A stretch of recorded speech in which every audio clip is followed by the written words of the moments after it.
95% de ce que nous pensons provient de notre inconscient. Alors voilà ce qui est important. Attardons-nous d'abord à la partie consciente de notre cerveau. Le conscient est notre identité personnelle. C'est notre esprit, qui nous sommes. C'est notre partie créative.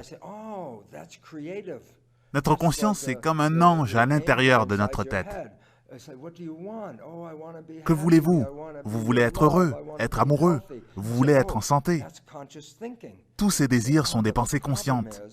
Mais le problème, c'est que nous créons notre vie de manière consciente, à partir de nos souhaits et nos désirs, seulement 5% de notre journée. 95% des comportements de notre journée proviennent de notre subconscient et sont des programmes répétitifs acquis par d'autres personnes. En somme, nous ne vivons pas notre vie. Nous vivons les programmes acquis par d'autres personnes. Nous utilisons 5% de notre journée pour créer notre vie consciemment et cela n'est pas suffisant pour réaliser nos souhaits et nos désirs.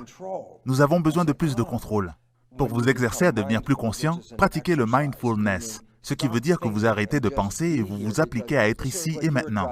Imaginez que vous conduisez une voiture. Vous pourriez vous dire « Oh, mais si je réfléchis, je dois lâcher le volant. » Parce que réfléchir demande d'aller à l'intérieur de soi. Alors que conduire une voiture demande de surveiller ce qui se passe à l'extérieur. Réfléchir demande de regarder vers l'intérieur. Si je vous demande « Que faites-vous la semaine prochaine ?» Vous devez y réfléchir et où se trouve la réponse? À l'extérieur. Donc dès que vous commencez à réfléchir, vous cessez de regarder à l'extérieur et vous commencez à regarder vers l'intérieur.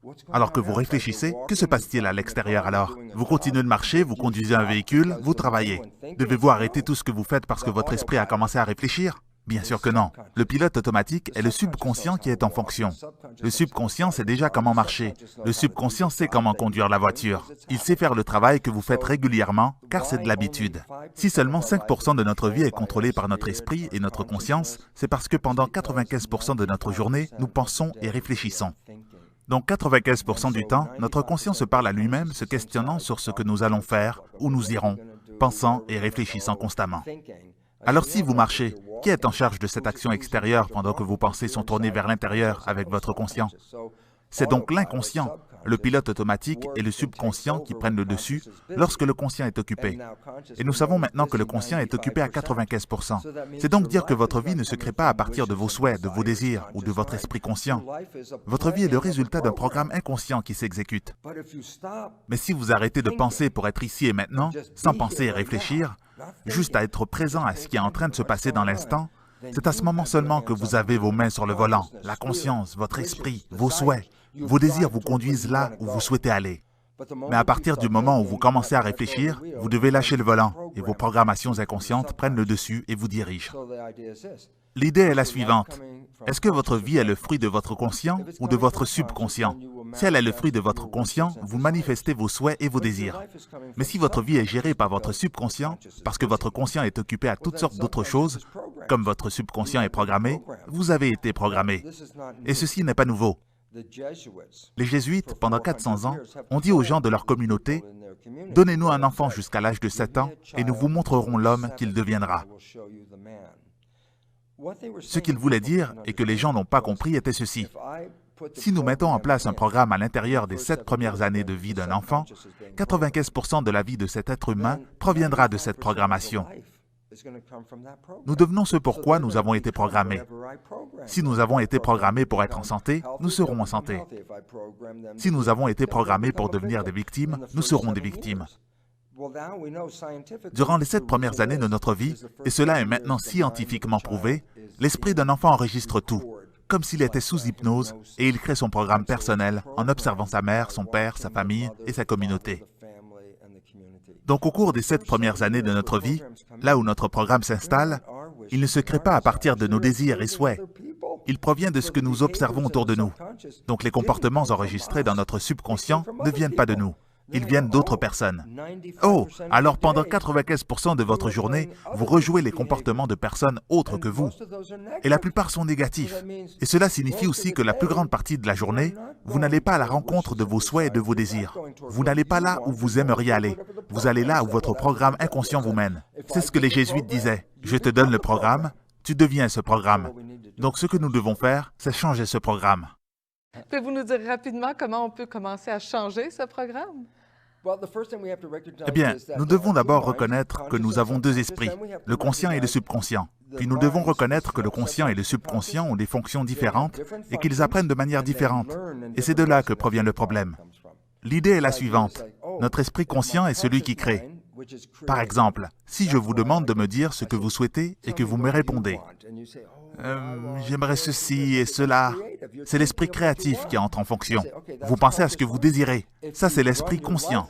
Si vous dirigez votre vie à partir de l'esprit conscient, vous avez la possibilité de vous diriger vers cette création. Mais si votre esprit conscient est occupé à penser et à réfléchir, vous ne dirigez plus votre vie à partir de votre conscient, mais à partir de votre subconscient, qui lui a été programmé et qui prend la relève. Alors qu'en est-il si vous voulez changer votre subconscient parce que vous n'aimez pas votre vie? Pour transformer votre programme, vous devez le faire en utilisant la façon dont il a été programmé.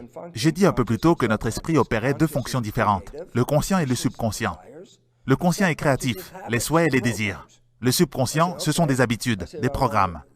Les deux ont donc des fonctions différentes, la créativité et l'habitude. C'est différent. Alors si je désire entraîner mon esprit, je dois le faire de deux manières différentes. L'esprit conscient est créatif.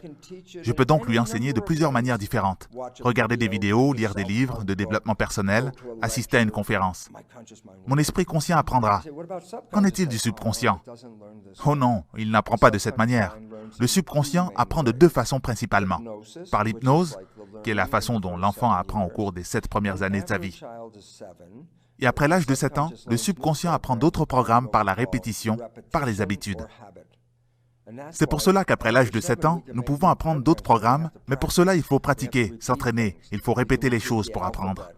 Par exemple, il faut répéter l'alphabet, mais une fois que vous le savez, vous n'avez plus à le répéter, car c'est devenu un programme. Vous voulez conduire une voiture? Pour cela, vous devez vous entraîner à conduire. Et une fois que vous avez bien pratiqué, vous avez installé un nouveau programme dans votre subconscient. Vous pourrez ensuite conduire une voiture sans porter d'attention particulière, car le subconscient sait comment conduire la voiture. Vous et moi, nous pourrions être dans une voiture actuellement, et je serais capable de vous parler sans même regarder la route, car mon subconscient est en train de le faire. Pendant que mon esprit conscient est ici avec vous, mon subconscient, mon pilote automatique, prend en charge la conduite automobile. Alors comment mon subconscient a-t-il appris à conduire la voiture? Je n'ai pas lu de livre, j'ai dû pratiquer. Le subconscient a besoin de pratique, de créer des habitudes, et ce sont ces apprentissages qui sont stockés dans le subconscient. Alors si je veux changer mes croyances et avoir une meilleure vie, et qu'on me dit de lire un livre, à qui cela profitera? Qui apprendra? Ce sera mon esprit conscient parce qu'il est créatif. Alors si je lis un livre qui me dit comment créer une vie meilleure, vais-je réellement transformer ma vie parce que j'ai lu un livre? Non, parce que mon subconscient n'a pas appris. Ce n'est pas de cette façon que le subconscient apprend. Ce n'est pas de l'hypnose. Et combien de fois ai-je lu ce livre? Une fois seulement? Si ce n'est qu'une fois, c'est un acte conscient. Si vous désirez que le subconscient apprenne, lisez ce livre 10, 20, 30 fois afin d'en faire une habitude. Vous devez répéter cet acte, répéter et répéter encore. Si vous ne lisez le livre qu'une fois, l'esprit conscient apprendra, mais le subconscient n'aura rien appris. Le plus grand problème est que notre esprit conscient est extrêmement intelligent, alors que notre subconscient ne répète que de vieux programmes. Alors que je garde mon esprit conscient de plus en plus intelligent en m'éduquant toujours davantage, par mes formations, toutes mes lectures, par de nouvelles idées, à écouter toutes ces vidéos, bien que je développe mon conscient, il ne représente que 5% de mon esprit. Cela m'est tout à fait égal de savoir combien mon esprit conscient est intelligent. Ce n'est tout de même que 5%. Si je ne rends pas mon subconscient plus intelligent, j'aurai une mauvaise vie pour le reste de mes jours. Donc si vous désirez rendre votre subconscient plus intelligent, il faut lui enseigner de la façon dont il apprend. Comme je l'ai dit, le subconscient apprend principalement de deux façons, par l'hypnose, comme il le fait au cours des 7 premières années de vie, et par la répétition, qui est la manière dont nous apprenons après l'âge de 7 ans. Donc, si vous désirez changer le subconscient, vous devez soit faire de l'hypnose ou alors répéter une action encore et encore, de manière à ce que cela devienne une habitude. Ce sont les deux manières principales. Heureusement, il y a quelque chose de tout à fait nouveau qui s'ajoute à l'hypnose et la répétition. Cela s'appelle la psychologie énergétique. C'est une forme différente de psychologie et de cela découle le super-apprentissage. Cela signifie que vous pouvez télécharger ou téléverser presque instantanément dans le subconscient de nouvelles données, comme le fait le conscient. Et voilà que, oh, vous venez d'apprendre quelque chose de nouveau. Grâce au super-apprentissage, votre subconscient pourra soudainement dire « Oh, je viens d'apprendre quelque chose. » Ces méthodes font partie d'une nouvelle psychologie car elles travaillent avec l'énergie. Voilà pourquoi on appelle cela de la psychologie énergétique. Grâce à cette nouvelle technologie, nous pouvons maintenant changer le subconscient très rapidement. Donc au final, il n'y a que 3 façons fondamentales de changer le subconscient. Alors il reste qu'on peut toujours se poser cette question. Comment savoir ce que je dois changer? Je souhaite partager avec vous ce dernier élément afin que les gens puissent encore mieux comprendre tout ceci. Seulement 5% de votre vie provient de votre esprit conscient. 95% de votre vie provient de votre esprit subconscient. Donc si votre vie ne reflète pas votre esprit conscient, elle est donc le reflet de votre esprit subconscient. Eh bien oui, votre vie est comme une impression, une copie de vos programmes subconscients. Alors si vous désirez savoir quels sont les programmes que vous devez transformer, regardez tout simplement votre vie. Les choses que vous aimez et qui viennent à vous parce que votre subconscient est programmé ainsi. Ce programme est dit simplement, « C'est bon, viens dans ma vie ». Toutefois, les choses que vous voulez, la santé, la joie, de bonnes relations, et que vous n'arrivez pas à obtenir, bien que vous travaillez fort pour les obtenir ou les créer, que vous mettez tant d'efforts afin que cela fonctionne. Mais pourquoi travaillez-vous aussi dur pour que ces choses arrivent? Et la réponse est, votre subconscient ne soutient ou ne supporte pas ces choses-là. Il ne croit pas que c'est pour vous. Bien que vous fassiez tout pour accueillir ces choses dans votre vie, votre subconscient le repousse automatiquement. Vous vous demandez encore quels sont vos programmes? Eh bien, vous avez déjà un programme pour les choses que vous aimez, et c'est pour cela que vous les avez. Les choses que vous aimez, mais que vous n'arrivez pas à obtenir, les choses pour lesquelles vous travaillez dur, vous vous demandez pourquoi vous travaillez si dur. Tout simplement parce que votre subconscient n'a pas le programme adéquat pour vous les procurer. Mais vous essayez quand même de passer outre votre subconscient, de réécrire le programme en l'ignorant.